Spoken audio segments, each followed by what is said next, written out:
Chers amis, bonjour. Eh bien, aujourd'hui, nous allons faire quelques excursions, non pas d'excursions complètes, mais vous présenter, vous donner un avant-goût, on va dire, de ces journées qu'on fait en France. Et je reviens d'ailleurs de 5 petits circuits en France, tout s'est très bien passé.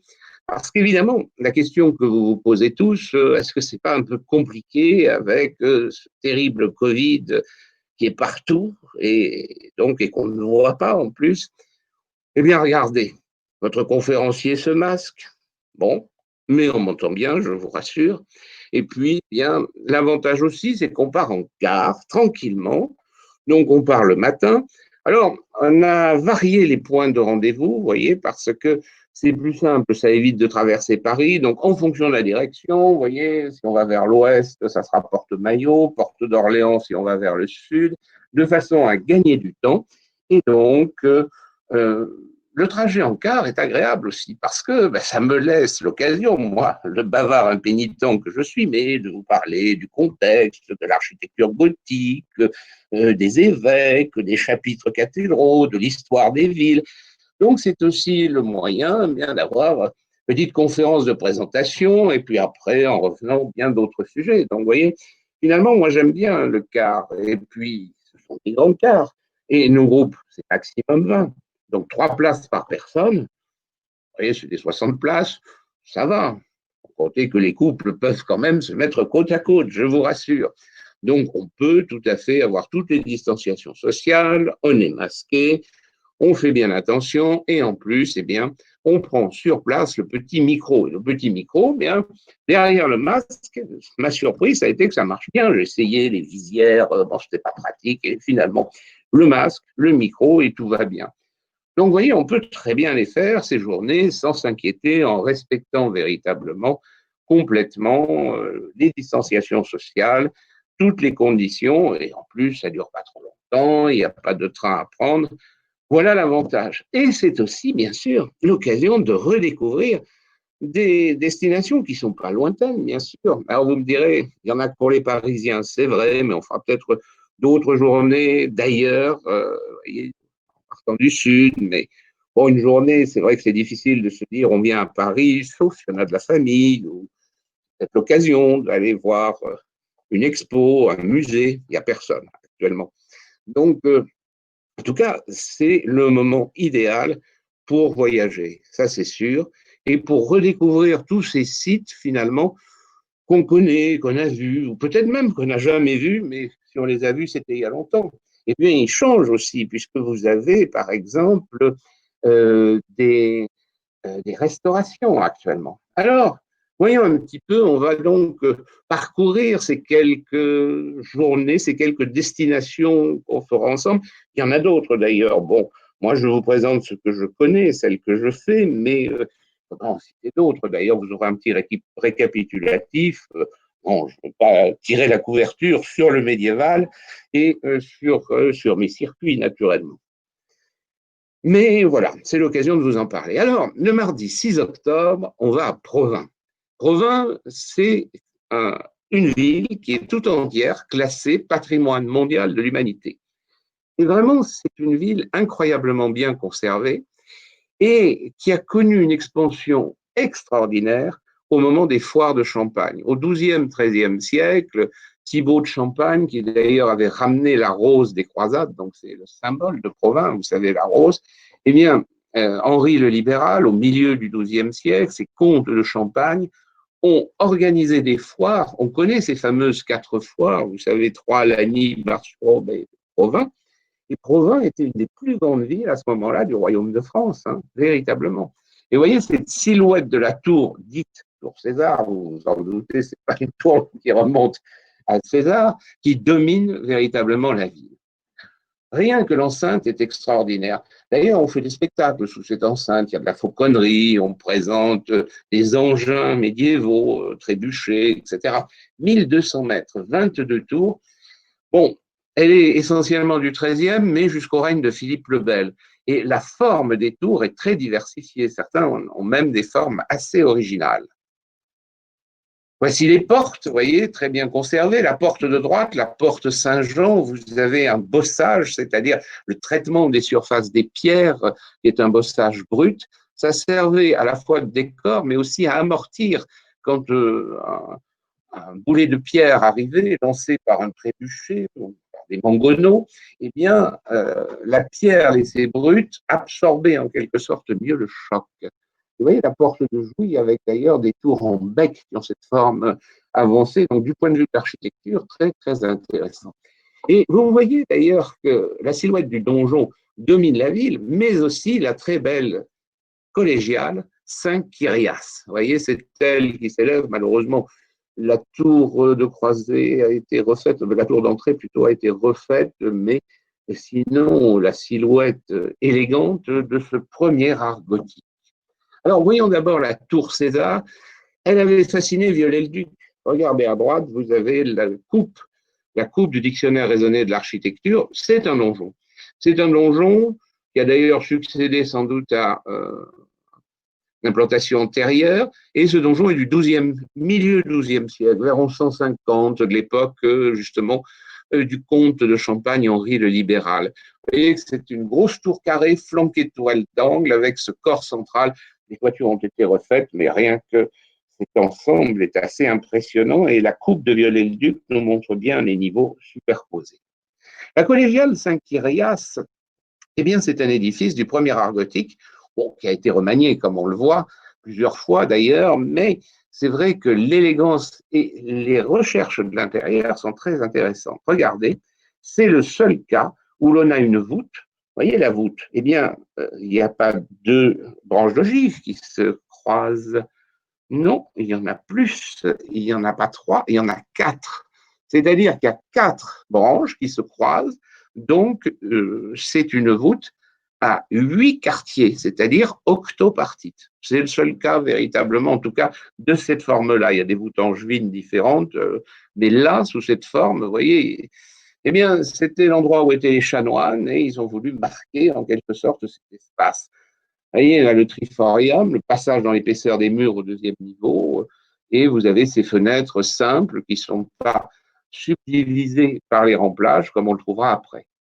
Et puis, il faut se promener dans la ville médiévale, c'est-à-dire que vous avez des rues, vous avez des bâtiments comme la Grange Outil, qu'on utilisait pour les foires de Champagne. Vous voyez, vraiment un ensemble tout à fait remarquable. Et puis, il y a la ville basse. Alors bon, je m'arrêterai là, on pourrait parcourir beaucoup plus, mais c'est juste pour vous donner un avant-goût. L'église Saint-Ayoul, c'est sur ce parvis d'ailleurs qu'une partie des foires de Champagne avait lieu. La Grange Audine que je vous ai montrée là, eh bien, était utilisée aussi lors des foires de Champagne comme entrepôt, comme lieu d'échange.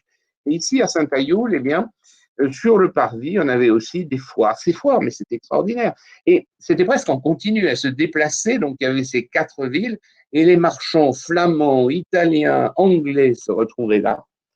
L'église Saint-Ayoul, eh bien, elle a un portail dont on a beaucoup parlé dans les années 90, vous le voyez à droite, parce que il y avait donc des éléments médiévaux du XIIe siècle qui ont été complétés, parce que le portail était en mauvais état, par du bronze. Vous voyez, c'est un bronzier, c'est le sculpteur Jean Clos, qui a, dans les années, je crois, en 94, avec l'architecte des monuments historiques Jacques Moulin, complété, fait ces éléments de bronze assez curieux. Mais bon, vous pourrez juger. La deuxième journée que je vous propose, c'est le jeudi 8 octobre, avec l'abbatiale de Saint-Denis et l'abbaye de Chaly. Or, l'abbatiale de Saint-Denis, vous me direz, mais on connaît, puis bon, on prend le métro et on descend. Oui, mais c'est l'occasion de redécouvrir. Il y a eu beaucoup de restaurations. En plus, c'est quand même pratique pour y aller, d'y aller ensemble, comme ça. Bon, le métro, c'est pas très évident. Et de faire cette visite, donc, la matinée, et découvrir les restaurations, les nettoyages. Vous voyez la façade, cette magnifique façade qui est redevenue blanche. C'est dans les années 1130-1140, bon, les datations en même temps, on disait 35-40, peut-être à vieillir un petit peu. En tout cas, c'est donc l'œuvre de l'abbé Suger, ce célèbre abbé de Saint-Denis, qui a d'ailleurs été ami de Louis VII, régent du royaume pendant la deuxième croisade, Et vous voyez ici le tympan du portail avec le jugement dernier, eh bien, il est absolument nettoyé, c'est à redécouvrir toute cette sculpture. C'est un véritable musée, hein, l'abbatiale de Saint-Denis, devenue cathédrale d'ailleurs. C'est une cathédrale aujourd'hui liturgiquement, mais c'était une abbatiale. Au 140-44, eh bien, le double déambulatoire. Et vous voyez ce double déambulatoire, c'est-à-dire que vous avez finalement comme un double collatéral, un déambulatoire qui est constitué de deux circulations, ce qu'on appelait d'ailleurs au Moyen-Âge la carole, la ronde. Le déambulatoire, c'est un terme moderne, et des chapelles rayonnantes très peu profondes. Suger a voulu ouvrir l'espace pour avoir la lumière et pour faire figurer ses vitraux.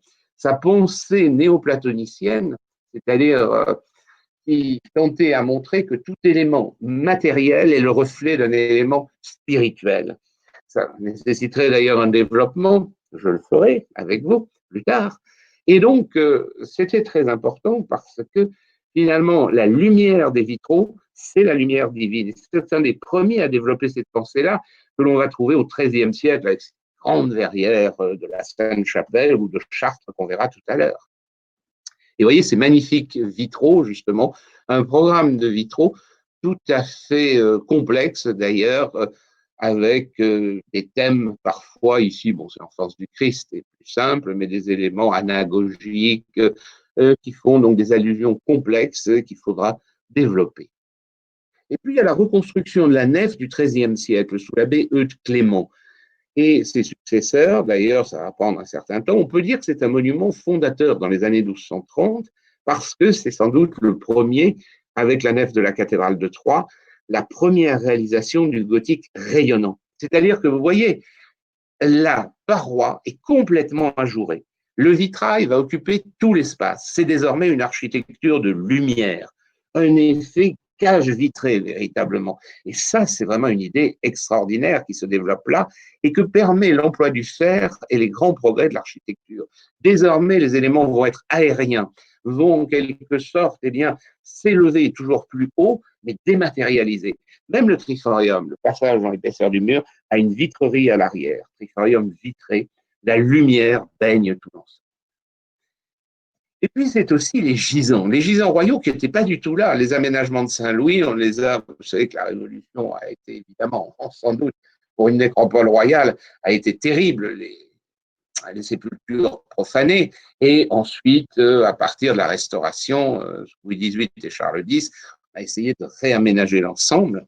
Mais, si vous voulez, le programme de Saint-Louis est extraordinaire parce que, en même temps qu'on construisait la nef et le transept, eh bien, on mettait les Mérovingiens, les Carolingiens et les Capétiens au centre. Dans les bras du transept, on avait Mérovingiens, Carolingiens, Capétiens, comme une sorte de continuité monarchique, vous voyez, pour que les Capétiens puissent s'inscrire dans la continuité des deux lignées précédentes. Donc, il y avait vraiment un programme politique. Alors, c'est un véritable musée de sculpture funéraire, je crois qu'on peut le dire. Hein. J'ai mis, pourquoi? Mais du tombeau de Dagobert, par exemple, qui fait partie de la commande de Saint-Louis de 1263, en passant par, à droite, le gisant de Du Guesclin, le connétable de Charles V, et le tombeau Renaissance de Louis XII et d'Anne de Bretagne. Voilà un ensemble tout à fait exceptionnel. Alors, l'après-midi, on va à Chailly. Chailly aussi, il faut y aller. Donc, pourquoi? Eh bien, c'est une abbaye royale. C'est une abbaye qui avait été fondée par Louis VI en 1127 et qui, en 1136, est sous la dépendance de Pontigny. C'est donc une abbaye cistercienne. C'est une fille de Pontigny. Et vous voyez là la ruine, presque ruine romantique de l'église. C'est vraiment très beau. Vous avez une chapelle dont je vais vous parler qui est remarquable et vous avez les bâtiments de l'abbé commendataire du XVIIIe siècle. Et ce palais, vous voyez, abrite un musée donc Nelly Jacquemart.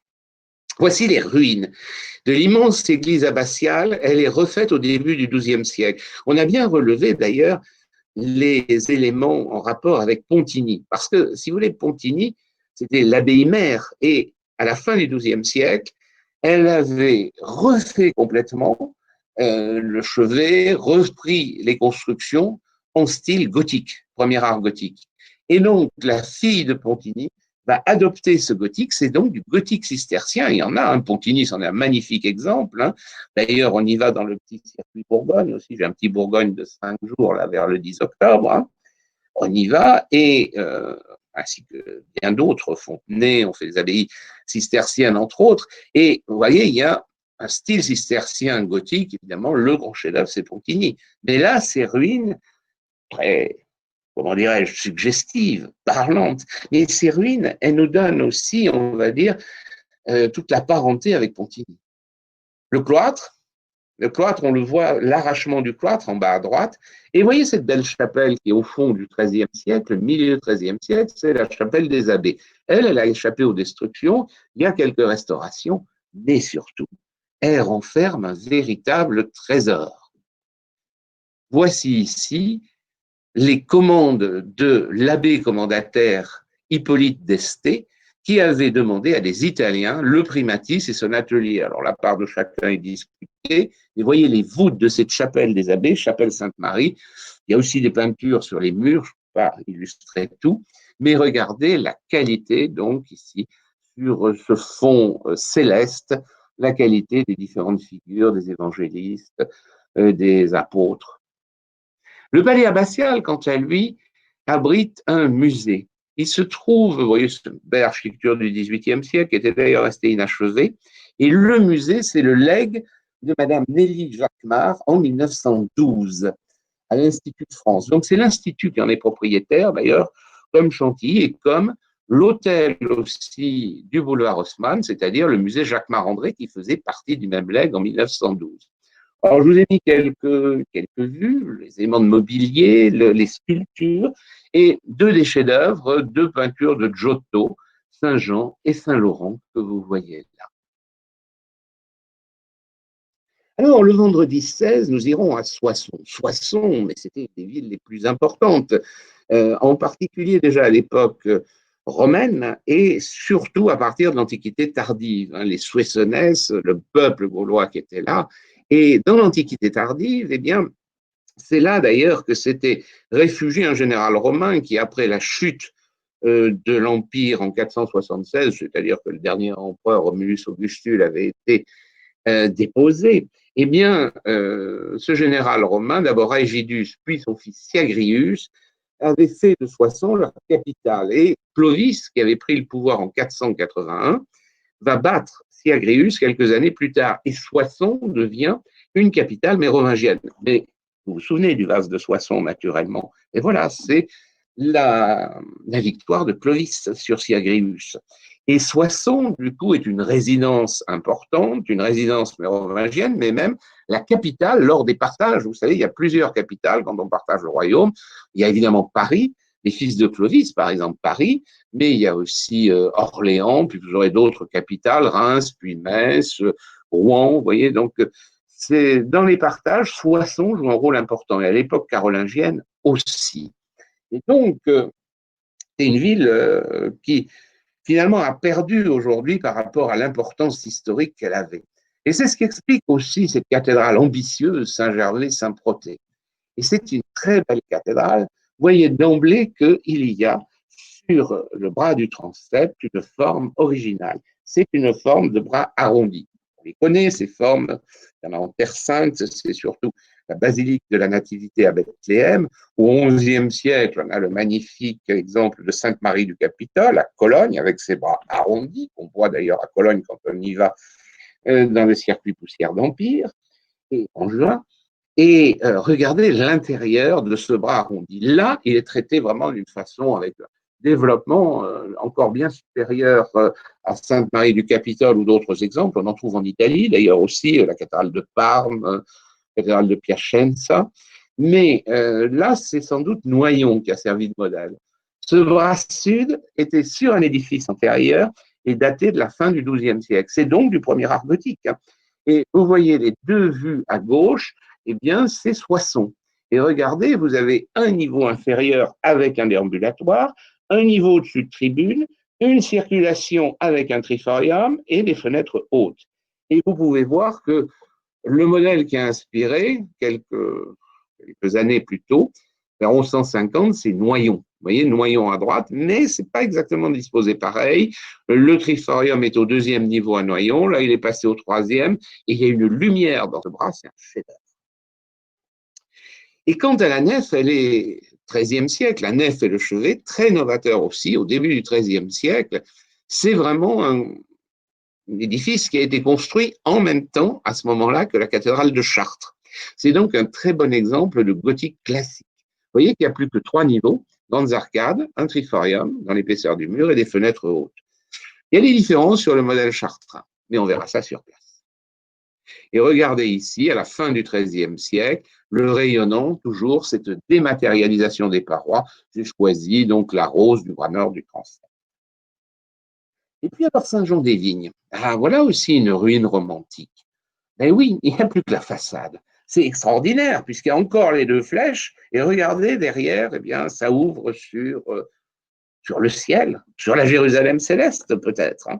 Ces 3 grands portails, l'ensemble, donc à la fin du XIIIe, début XIVe siècle, c'était une église qui était très très vaste, mais qui a disparu. Là, c'est fin XIIIe, début XIVe, donc on était aussi dans un très beau style rayonnant, encore une fois. On voit bien qu'il y avait une grande rose centrale, les remplages ont été perdus, au-dessus du portail central, ouvert, vous voyez ici sur le paysage, au-dessus, on avait une rose qui a disparu. C'est très suggestif cette façade, hein. Donc tout un jardin qui a été aménagé derrière, il y a les restes du cloître que vous voyez ici, restes du cloître donc sur le côté, à gauche, et puis le réfectoire avec ses colonnes très graciles qu'on peut encore voir aujourd'hui. Et nous irons aussi à l'abbatiale Saint-Léger. Alors Saint-Léger, eh bien, c'est un chevet de la fin du XIIe siècle. On reconnaît d'ailleurs, vous savez, les chevets du premier art gothique, eh bien, présentent des fenêtres qui ne sont pas redivisées. Et on voit d'ailleurs que dans le haut du transept, eh bien, on a des lancettes. Donc déjà, c'est vers la fin XIIe, début XIIIe que s'opèrent ces transformations. Donc il y a une sobriété, l'intérieur aussi, comme vous voyez, là j'ai mis une vue intérieure, avec un soubassement, des fenêtres, le triforium et des fenêtres hautes, on le voit là au fond, sur le rond-point du chevet. Et alors, c'est là qu'il y a le musée des Beaux-Arts, donc un ensemble important avec des sculptures, des peintures. Je vous ai mis quelques éléments pour illustrer comme ça. Voilà, et vous voyez donc là quelques-unes de ces œuvres d'un musée qui a été entièrement réaménagé et qui est dans ces anciens bâtiments. Un très beau lieu. Le mardi 27 octobre, nous irons à Chartres. Chartres, tout le monde connaît, mais il faut le redécouvrir. Là encore, d'énormes travaux ont permis de nettoyer, de retrouver les peintures. Et puis, c'est l'occasion aussi de voir dans le détail des vitraux. Nous allons parcourir un petit peu cet ensemble. C'est une cathédrale emblématique, c'est une des plus belles cathédrales. C'est une cathédrale référence pour le gothique classique. C'est-à-dire que toute une série de cathédrales commençaient après, ça on en est sûr, puisque Chartres est commencé en 1195, mais dès les années 1211 et suivantes, 17, les années 20, vous avez qui vont suivre Reims, Amiens, Beauvais, qui s'inspirent du parti de Chartres. Donc Chartres, c'est vraiment un édifice fondateur, avec des innovations extraordinaires, comme d'avoir des façades de transept que vous voyez là, par exemple. Nous voyons le transept sud, donc sur la droite, vous voyez, et il a lui-même une grande façade à 3 portails avec des sculptures, donc un ensemble vraiment qui développe aussi les entrées latérales. Et la façade occidentale date du milieu du XIIe siècle, vous voyez, les années 1140-50. En effet, l'édifice, comme je l'ai dit, est reconstruit à partir de 1194. Alors, on avait conservé ces éléments qui avaient été greffés, faits auparavant sur l'ancienne cathédrale carolingienne, la cathédrale de l'évêque Fulbert. Donc, on garde la façade, et c'est dire qu'on la trouvait belle à l'époque, puisque finalement, au lieu de tout refaire, on conserve la façade qu'on avait faite au milieu du XIIe siècle, et derrière, à partir de 1195, on refait tout l'ensemble. Il y a aussi des cryptes qui permettent d'approcher l'église carolingienne, pas carolingienne, excusez-moi, l'église romane de Fulbert, du XIe siècle. Fulbert, excusez-moi. Donc, Fulbert, en effet, c'est l'évêque de Chartres au XIe siècle. c'est une petite confusion avec Fulrad, l'abbé de Saint-Denis, à l'époque carolingienne. Ça peut arriver. Mais donc, il y avait effectivement cette cathédrale peu après l'an 1000 qui est refaite au fin XIIe siècle, mais on conserve ce portail. Et ce portail, regardez, il a été nettoyé. Il est propre, blanc, et on peut lire maintenant les détails et voir ce Christ en majesté qui est au centre, avec donc là le Christ, le tétramorphe, donc les quatre vivants qui représentent les quatre évangélistes selon la vision d'Ézéchiel de l'Ancien Testament, reprise dans l'Apocalypse. Vous savez, le Christ dans une mandorle et les quatre, ce qu'on appelle le tétramorphe, quatre symboles donc des évangélistes. Et vous avez aussi un des tympans avec l'ascension du Christ et l'autre avec la Vierge, la majesté de la Vierge. Alors regardez, là j'ai pris une photo récente et vous voyez les peintures. Donc on a renettoyé, découvert les peintures, on a restauré. Donc ce chevet fondamental, emblématique du gothique classique. Désormais, il n'y a plus que 3 niveaux, on ne fait plus des édifices à 4 niveaux, comme on avait fait d'ailleurs à Notre-Dame de Paris, à Noyon ou à Lens. Mais ici, vous voyez donc des fenêtres hautes très développées, de même hauteur que les grandes arcades, et un étroit triforium. Vous voyez, là, par exemple, à gauche, vous avez ce qu'on appelle la travée chartraine, avec les piles chartraines, c'est-à-dire une pile cylindrique, 4 colonnes engagées autour, une élévation, grandes arcades, un triforium obscur, d'ailleurs il y a un mur derrière, et désormais des fenêtres chartraines, c'est-à-dire ces 2 lancettes surmontées d'une rose. Ça n'est plus la formule du premier art gothique où on avait une simple baie, mais cette redivision des baies, c'est quelque chose de nouveau, c'est ce qu'on appelle les remplages, au départ solidaires des murs, plus tard montés en châssis. Dernier point, les travées sont voûtées de 2 ogives qui se croisent sur une travée étroite, rectangulaire, ce que l'on appelle donc la voûte quadripartie sur plan barlon, rectangulaire. Vous voyez ici cette croisée du transept à droite. Donc l'ensemble s'éclaire, beaucoup plus aérien, et même si la nef est courte, le chevet est très développé. Vous voyez ici la nef à gauche, la lumière qui vient aussi de la façade, et regardez à droite, j'ai mis quelques représentations, quelques photos des restaurations récentes. Vous voyez les fausses pierres avec les couleurs ocre, vous voyez aussi les clés qu'on a retrouvées. Donc évidemment, ces questions de décor sont très importantes. Vous savez, pour avoir conscience d'un édifice médiéval, il faudrait premièrement supprimer toute lumière électrique. Il n'y en avait pas à l'époque, on est d'accord. Deuxièmement, avoir tous les vitraux de l'époque, à Chartres c'est pas mal pour ça. Et troisièmement, avoir toutes les peintures, puisque tout était peint. Donc l'effet devait être extrêmement différent. Vous me direz, on avait le luminaire. Oui, mais essayez d'éclairer à la bougie une grande pièce. Bon, un luminaire, c'est des couronnes de lumière. Il y a plus qu'une bougie, il y a des lampes à huile, il y a toutes sortes. C'est d'ailleurs un gros poste budgétaire hein, dans les cathédrales ou les abbayes, le luminaire. Il n'empêche que ça n'éclaire que la partie inférieure. Si vous mettez une couronne de lumière, vous voyez, suspendue, vous ne verrez pas les voûtes. Mais on utilise cette lumière naturelle qui est modulée par la peinture et le vitrail. Il y a là toute une conception de la lumière vraiment importante. Alors, les portails des bras du transept, j'ai pris l'exemple du portail nord, avec d'ailleurs le développement ici d'une iconographie assez récente, puisque c'est l'abbé Suger à la façade de Saint-Denis qu'il avait utilisé sans doute pour la première fois sur le tympan de gauche disparu en mosaïque, c'est le couronnement de la Vierge. Mais ça aussi, on en parlera plus tard. Les vitraux, mais c'est un ensemble de vitraux extraordinaire, Chartres, le plus grand. Et vous avez en effet quelque chose d'exceptionnel à gauche, c'est Notre-Dame de la Belle-Verrière. Pourquoi? Tout simplement parce que c'est une vitrerie récupérée de la cathédrale du XIIe siècle, du milieu XIIe, c'est-à-dire de la même époque que la façade et le portail royal à l'ouest. Et là aussi, d'ailleurs, les vitraux ouest sont du milieu du XIIe siècle. Donc, vous voyez, il y a 2 grandes époques de vitraux, tous ceux de la façade à l'ouest et cette verrière qu'on avait trouvée tellement belle, tellement importante qu'elle avait été remontée, puisqu'elle est remontée donc dans les parties est, dans le chevet. Et vous avez ici La Vierge en majesté, c'est-à-dire la Vierge qui présente l'enfant avec les anges sérophéraires qui tiennent les chandeliers, les bougies, les anges turiféraires qui évidemment, balancent l'encensoir, l'ensemble avec ses bleus, ses rouges. Vous voyez d'ailleurs toute la différence de couleur. Il y a du bleu assez pâle, alors qu'à droite, eh bien, vous avez les verrières du XIIIe siècle avec des couleurs nettement plus foncé, violacé, c'est ça. C'est-à-dire, c'est ce qu'on appelait le fait lit de vin qu'on trouve à la Sainte-Chapelle. Le bleu plus foncé et le rouge s'entremêlent véritablement.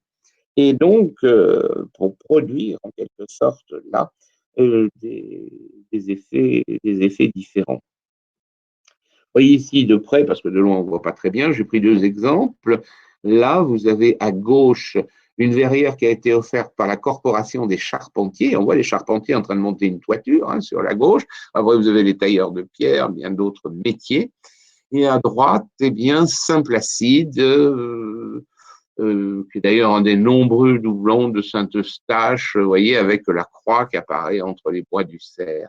Et regardez les bleus, on voit bien de près que les bleus ne sont pas tout à fait homogènes. Il faudrait parler de ces techniques du vitrail, mais je n'ai pas le temps ici. Mais c'est pour ça aussi que nous irons au Centre international du vitrail pour voir les techniques. Vous voyez d'ailleurs les vitraux modernes, comme en bas à gauche, où vous voyez des couleurs, des roses par exemple, un peu rosées, mais qui ne sont pas homogènes. Mais on savait déjà faire ça au Moyen Âge. Le rouge fouetté, par exemple, on mettait un verre blanc et dessus, on allait donc mettre du verre rouge, mais pas de façon homogène, pour faire des effets, si vous voulez, de marbrure, de veine en quelque sorte. Vous voyez d'ailleurs ici, en bas à droite, à travers un vitrail, vous avez donc ceux qui sont en train d'œuvrer. Il faut évidemment souffler le verre, il faut faire un manchon, il faut l'ouvrir, il faut le tailler. C'est pas rien de tailler un verre au Moyen Âge. Vous savez pourquoi? Eh bien, tout simplement parce qu'il n'y a pas d'utilisation du diamant avant le XVe siècle. Au XVe siècle, ça a tout changé. Le diamant, coupé au diamant, on le fait aujourd'hui aussi. Enfin, pas forcément d'ailleurs avec un solitaire, mais en tous les cas, on coupe des tailles au diamant. Donc, à l'époque, il faut utiliser un fer chaud, puis on va mettre dans l'eau et le choc thermique va casser, vous voyez. Bon, le fer chaud et plongé dans l'eau, ben, ça casse parfois pas bien, il faut le refaire. C'est tout à fait compliqué. Donc, toutes ces techniques, et après, lorsqu'on a donc soufflé le verre qui avait été teint dans la masse aussi, parce qu'il a fallu mettre des oxydes métalliques, du bleu de cobalt, etc., vous voyez, du blanc, les dérivés de l'argent pour le jaune, etc. Eh bien, il a fallu donc le souffler, il a fallu l'ouvrir, il a fallu en faire une feuille, il a fallu le tailler, et après, il va falloir monter avec donc, le sertissage, avec les plombs, mais tout ça, nous le verrons sur place, et c'est très intéressant. Et de voir même que le vitrail, il y a toujours des créations aujourd'hui. D'ailleurs, vous connaissez les vitraux contemporains, il y a encore, évidemment, il y a encore des créations. Alors, Beauvais-Saint-Germer-de-Fly, le 18 novembre. Vous voyez, Beauvais, donc à gauche, et Saint-Germer-de-Fly, l'abbaye, qui se trouve dans le Beauvaisis, dans l'Oise, donc c'est pas loin, et c'est aussi l'occasion de découvrir un site exceptionnel. Alors, la cathédrale de Beauvais, c'est tout à fait fascinant comme édifice. C'est un chevet avec un transept et il n'y a quasiment pas de nef. C'est-à-dire que, vous voyez ici, le chevet qui avait été construit est plaqué contre les édifices du Xe siècle. Et vous voyez d'ailleurs à droite, la basse-œuvre, c'est la nef du Xe siècle, Xe, c'est-à-dire l'époque carolingienne tardive, avant même l'arrivée des Capétiens. C'est un beau petit monument d'ailleurs qui a échappé par miracle. Pourquoi? C'est parce qu'on n'a pas construit la nef, tout simplement. On a gardé cette minuscule nef et le contraste est saisissant avec ce chevet qui était le plus haut, 48 mètres sous voûte. Là, vraiment, on a été au maximum de toutes les possibilités techniques, et on avait fait juste un chevet. Et donc, ce chevet était mal appuyé, mal équilibré, et c'était trop audacieux, les arcs étaient trop larges. Donc, on va le construire de 1225 à 1260, et en 1284, il s'effondre. Et ce que vous voyez là, ça a été refait après 1284. Il a fallu le restaurer, le modifier. Puis, au XVIe siècle, on va faire deux bras du transept, très très beau. Un exemple du gothique flamboyant vraiment remarquable, hein, Martin Chambige, les Chambiges. voyez d'ailleurs le palais épiscopal aussi à gauche, sur la vue de gauche, tout à fait au fond. Alors, voyez à l'intérieur, architecture aussi d'une audace extraordinaire. Vous voyez d'ailleurs que du coup, on a repris et on a vitré le triforium. On est donc dans un édifice qui passe du modèle de la cathédrale de Chartres, puisqu'il avait été construit sur le modèle chartrain, à des éléments désormais non plus gothiques classiques, mais rayonnants. Vous savez, l'ouverture et la lumière. Et alors, regardez à droite. Vous voyez qu'il y a une chose un peu bizarre. Vous voyez qu'il y a une colonnette qui semble passer au milieu d'une rosace. Eh bien, au départ, il n'y avait qu'un seul arc. Et quand ils ont repris après 1284, ils ont implanté des piles supplémentaires. Ce qui n'a pas empêché d'ailleurs des problèmes de stabilité. Vous savez qu'on a mis des étés, il y a toute une série de travaux. Actuellement, très longue durée, c'est très compliqué. Ça, on pourra en parler aussi. Et ce transept, qui est dû justement à un des meilleurs architectes de l'époque de François Ier, Martin Chambige, vous voyez, est toujours dans ce gothique tardif. Effectivement, à l'époque de François Ier, on construisait aussi bien dans le style de la Renaissance que dans le style gothique, finalement, avec une grande liberté. Et ces résidences royales préférées, style de la Renaissance, finalement, les deux s'entremêlaient bien volontiers. La Rose. Saint-Germer-de-Fly, alors Saint-Germer-de-Fly, c'est une abbaye, donc, qui était une abbaye importante, qui était une abbaye qui avait fait l'objet de donations royales, donc, c'est ce qui explique peut-être aussi l'ampleur de l'édifice. Bon, il y a une petite tourelle de croisée qui a été refaite, qui est peut-être pas tellement en accord avec le reste. Il y a la porte de l'abbaye qui est à gauche, une abbaye bien conservée, et il y a ce chevet avec le déambulatoire, les chapelles rayonnantes, un grand transept haut, et l'intérieur. Eh bien, c'est les premières expériences de l'architecture gothique. On est au tout début, on est dans les années 1130. Vous avez vu que le déambulatoire de Saint-Denis, c'est 1140-45. 1130, c'est sans doute les débuts de la cathédrale de Sens, la construction de ce monument fondateur du premier art gothique par l'archevêque Henri Sanglier. C'est pour ça d'ailleurs que souvent on dit c'est romano-gothique, c'est transition roman-gothique. Bon, finalement, vous savez, au XIIe siècle, qu'est-ce que ça veut dire roman et gothique? Je ne le rappellerai jamais assez. Gothique, c'est un terme inventé au XVe siècle pour désigner la maniera tedesca, comme disaient les Italiens, la manière des Allemands, des Goths. Un Allemand ou un Goth, c'était pareil pour eux. Et en gros, ça signifiait un sauvage. Donc, Philarète invente le terme de gothique pour toute l'architecture qui se trouve entre l'Antiquité et le Rinascimento, la Renaissance. Vous voyez, donc 1000 ans de gothique. Et au début du 19e siècle, pardon, Société des antiquaires de Normandie, la Société des antiquaires de France, Charles de Gerville, Arcis de Caumont inventent le terme roman par analogie aux langues romanes. Qu'est-ce que je veux vous dire par là? C'est que c'est une distinction moderne qu'on n'a jamais fait à l'époque. Le maître d'œuvre ne disait pas, mais tiens, je vais vous faire quelque chose de nouveau, je vais vous faire du gothique, on va évoluer, vous avez un édifice roman, je vais vous faire du gothique. C'est ridicule. C'est pour ça que tous ces éléments, finalement, eh bien, on passe de l'un à l'autre et le berceau, si vous voulez, de ces nouvelles solutions, les nervures, donc ces nervures, les ogives. Pas l'arc brisé d'ailleurs. L'arc brisé, il existe dans l'architecture romaine aussi. Les berceaux brisés, il y en a à Cluny 3, il y en a à Paray-le-Monial. Allez voir la voûte de Paray-le-Monial, vous verrez un superbe berceau brisé. Je pourrais vous en citer des quantités.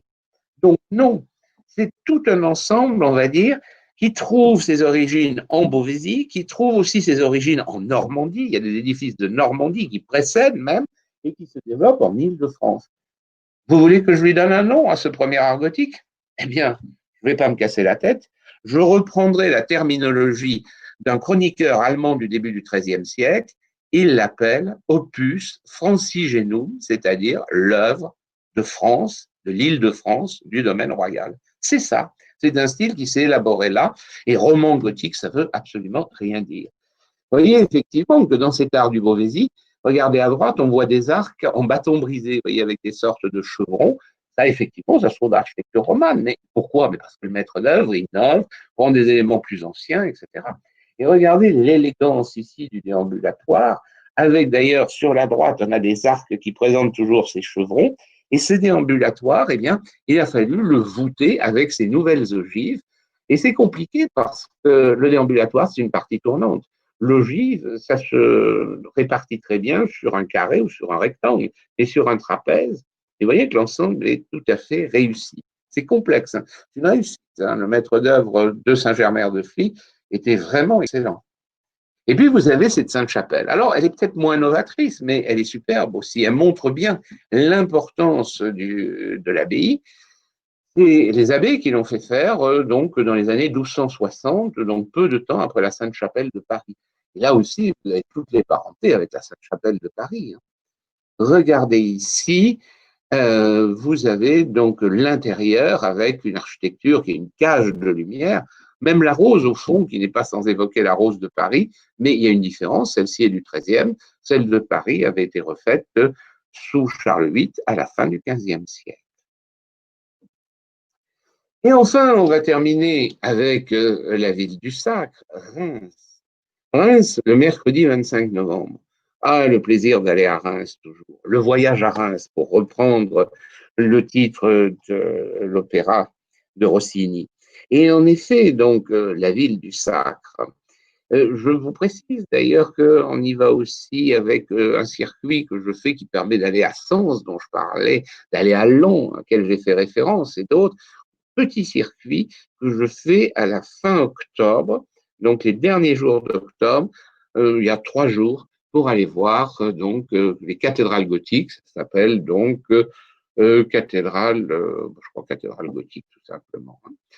Donc, Reims, on peut y aller une journée pour visiter un peu aussi d'autres choses, comme par exemple le palais du Taux.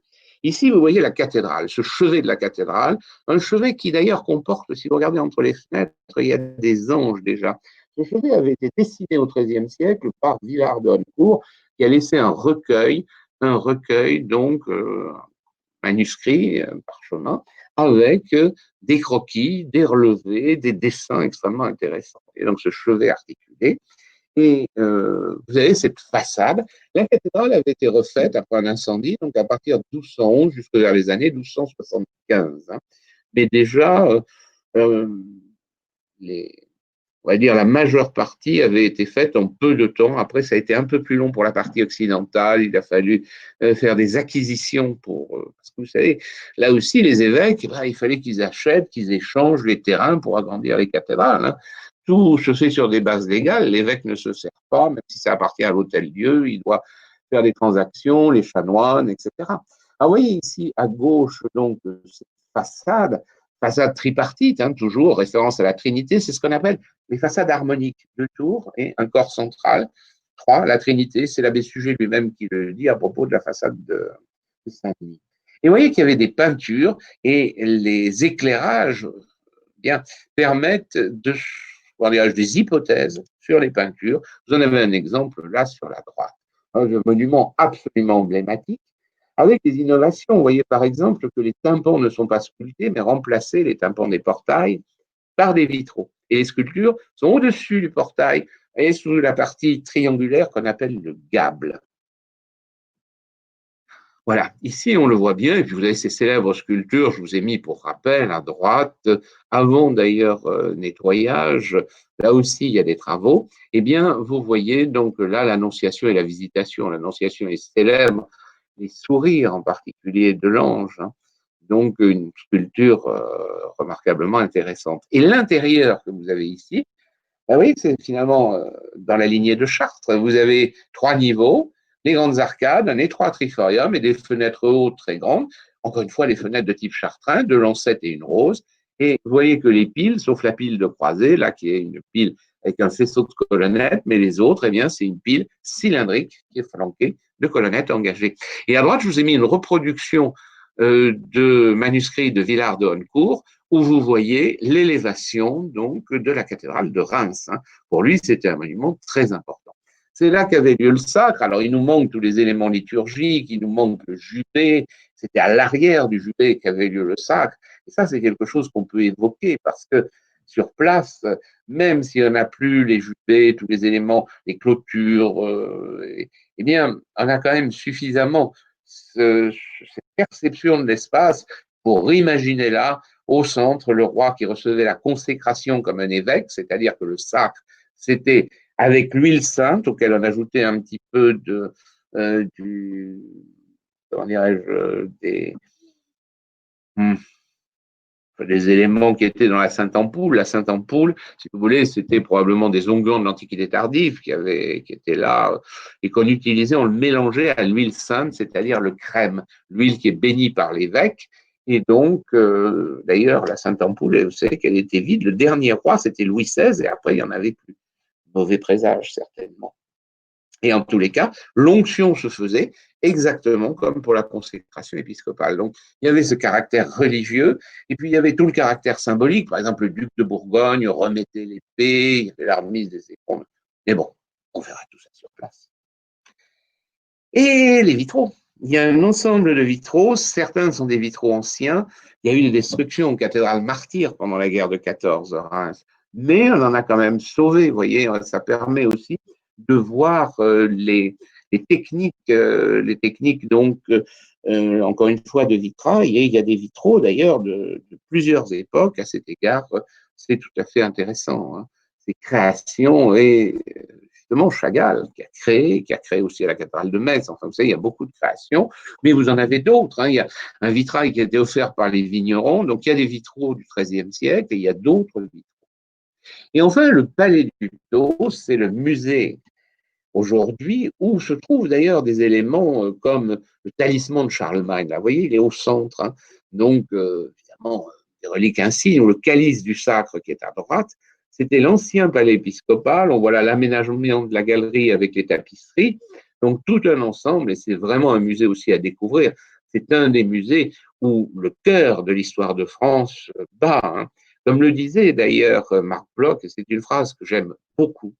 Finalement, se sentir, on va dire, français, appartenir à la France, c'est vibrer à la fois l'évocation du sacre des rois de France et de la fête de la Fédération. Et je crois que là, vraiment, c'est une excellente définition parce que ce sacre, finalement, ben, c'est toute notre histoire de France et après, bien, c'est une autre histoire avec la fête de la Fédération. Et puis, vous avez la basilique Saint-Rémy, où était conservée la Sainte-Ampoule. C'est une basilique du XIe siècle, il y a des murs du XIe siècle, et un remaniement complet au XIIe siècle. L'abbé Pierre de Selles a refait donc l'ensemble dans le troisième tiers, on va dire, les années 70-80, du XIIe siècle. Et vous voyez l'intérieur à 4 niveaux. Oui, c'est un des derniers édifices à 4 niveaux. Regardez le chevet à gauche, vous avez des grandes arcades, vous avez une tribune éclairée, vous avez un étroit triforium et vous avez des fenêtres hautes. Et à droite, vous voyez bien les arcatures inférieures, des arcatures en plein cintre, eh bien, il y a des chapiteaux romans, et d'ailleurs avec des choses tout à fait extraordinaires. Les chapiteaux, certains avec des oiseaux, etc., sont en stuc. Au XIe siècle, on utilisait encore le stuc. Ben oui, on utilisait le stuc dans l'Antiquité. On utilisait le stuc à l'époque carolingienne, par exemple, eh bien, les stucs de Cividale, mais on utilise aussi le stuc au XIe siècle. Ben oui, on a toujours utilisé le stuc finalement. Intéressant aussi de ce point de vue-là, on peut évoquer tout ça. Vous voyez ici ce déambulatoire, alors là aussi il est très original. Les voûtes sont carrées, vous voyez, des voûtes avec des ogives sur des carrés avec des triangles pour rattraper, c'est-à-dire à l'entrée des chapelles, regardez, l'entrée des chapelles, vous avez un arc central et 2 arcs latéraux. À l'entrée de chaque chapelle, il y a 2 colonnes. Pourquoi? Eh bien, pour pouvoir voûter avec un carré et 2 triangles qui viennent, on va dire, sur les 2 espaces latéraux. Il faudra un plan. Je l'amènerai quand on ira ensemble. Et à droite, vous avez cette verrière magnifique aussi de la deuxième moitié du XIIe siècle, fin XIIe, donc la crucifixion, qui est cette grande verrière d'axe. Là encore, il y a des vitraux absolument splendides. Alors voilà, j'espère bien vous avoir donné quelques idées, vous avoir un petit peu évoqué ces lieux, puis bon, j'espère évidemment avoir la joie de vous retrouver sur place. Hein. Puis j'en profite pour vous dire que j'ai parlé justement de Pontigny, des Clunisiens, une petite conférence la semaine prochaine sur Cluny-Cîteaux, vous savez, j'ai mis un duel à crosse mouchetée. Oui, c'est un petit peu audacieux, mais en effet, il faut voir quand même la correspondance entre Pierre le Vénérable avec Cluny et Saint Bernard. À partir de ces éléments de correspondance, je voudrais vous parler un peu des deux conceptions qui s'expriment tellement dans l'architecture et qui seront étayées, bien sûr, par des éléments d'architecture. Vous voyez, c'est vraiment quelque chose aussi d'intéressant. Alors voilà, donc ce petit panorama. Donc, vous voyez aussi qu'il y a d'autres musées, une journée au Louvre-Lens, hein, avec une exposition, donc quelques autres circuits. Je crois qu'il y a une journée en Normandie aussi, enfin un certain nombre. Donc voilà, n'hésitez pas à demander, à vous rapprocher d'Intermed. Donc là, vous aurez tous les renseignements sur ces journées. J'en profite aussi pour vous dire que donc on continue nos conférences. Il y a des conférences qui sont des conférences des petites conférences, des petites présentations, demi-heure, trois quarts d'heure. Bon, avec moi peut-être un peu plus, mais il y a aussi des conférences plus longues. On fait 2 heures avec une participation financière, mais vous connaissez la situation actuelle, elle est bienvenue, vous vous en doutez. Et en plus, avec des sujets de fond plus détaillés. Donc, c'est pour ça qu'il y a deux types, en quelque sorte, de conférences. Et regardez régulièrement sur le site Internet, parce que c'est là où vous trouverez tous ces programmes de conférences. Vous savez que vous pouvez les réécouter après en live, ce qui est vraiment très bien, pardon, en replay. Le live, c'est le direct, mais en replay. Donc, tout à fait souple comme formule, hein, n'hésitez pas. Et pour ceux qui veulent faire des conférences, suivre des conférences en salle, eh bien, j'ai quelques cycles, ça sera les seuls qu'on aura en salle à Paris, donc dans le 5e, des cycles de 5 conférences. N'hésitez pas aussi à demander. Il y a les conférences le mardi à 11h, à 14h30, le vendredi à 11h, à 14h30, sur des sujets passionnants comme l'histoire de la Grande-Bretagne au XVIe siècle, d'Henri VIII à Élisabeth. La Grande-Bretagne prend le large. J'ai choisi ça avec un petit clin d'œil pour le Brexit, hein. Et puis, l'après-midi, l'architecture du XVIe siècle, du classicisme romain au maniérisme, enfin, voir un petit peu de près ce qu'est la maniera, pourquoi le maniérisme. Le vendredi, la guerre de 14 et ses conséquences, vous savez, ce monde d'après, hein.